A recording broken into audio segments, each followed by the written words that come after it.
Am I the asshole for keeping score of everything I've ever done for my husband? No, but I diagnosed you with OCD. Wow, this is interesting. So far. It's a little bit of a misleading title. I'm a woman in my late 50s married to my husband, early 60s, and we've been married for 30 odd years. I've fulfilled the role of a traditional wife for much of our marriage, and I left paid work soon into our marriage.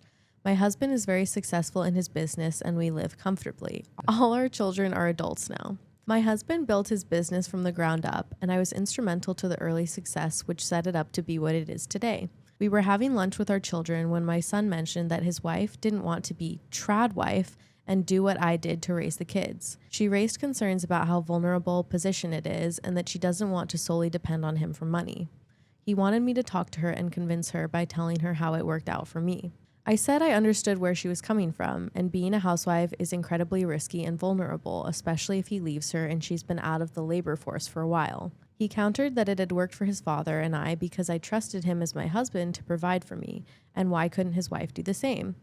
I told him I have a meticulous record of all contributions I have ever made to the family business, recently digitized with the help of my daughter, so that if the worst ever happened, I wouldn't be relying on the mercy of a man to feed myself. I told him I have made many contingency plans over the years to minimize the risk of being a housewife and compensate for my lack of pension and benefits I'd have had I not left the labor force. Bro, she sounds badass, honestly. Like, girl brought her receipts. Yeah. 30 plus years, she got her receipts. Dude, I respect the hell out of this. Right?